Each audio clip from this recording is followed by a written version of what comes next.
వీడియోలోకి వెళ్ళే ముందు మొదటిసారి కనుక అయితే మా ఛానల్ చూస్తున్నట్లయితే please like, share and subscribe. ఏపీలో గ్రామ వార్డు సచివాలయ ఉద్యోగులకు ప్రభుత్వం షాక్ ఇవ్వబోతుంది. వైసీపీ హయాంలో ఏర్పాటు చేసిన ఈ వ్యవస్థ విషయంలో ఓ కీలక మార్పుకు రంగం సిద్ధం చేస్తుంది. అప్పట్లో గ్రామ వార్డు సచివాలయం వ్యవస్థతో పాటు వాలంటరీ వ్యవస్థను కూడా ఏర్పాటు చేశారు.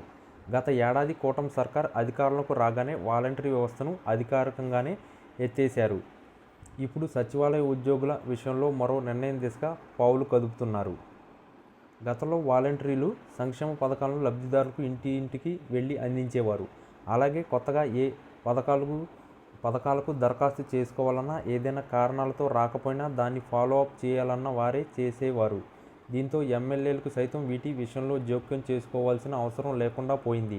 కానీ కూటమి సర్కార్ రాగానే వైసీపీకి అనుకూలంగా ఉన్న వాలంటరీ వ్యవస్థను అనధికారికంగానే రద్దు చేశారు.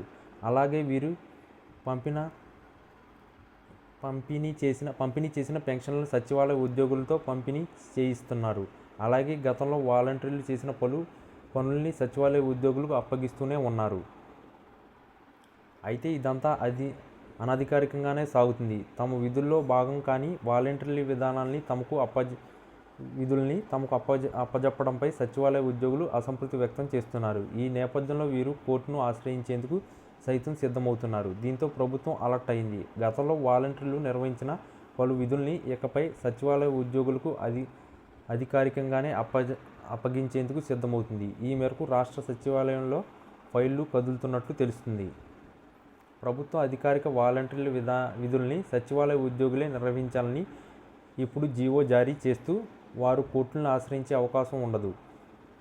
అదే జీవో జారీ చేయకుండా ఉద్యోగులతో వాలంటీర్ల విధుల నిర్వహణకు వాడుకుంటే వారు కోర్టుగా ఆశ్రయించే స్టే తెచ్చుకుంటే ఇబ్బందులు తప్పవు. అందుకే ప్రభుత్వం వ్యూహాత్మకంగా పావులు కదుపుతున్నట్లు తెలుస్తుంది.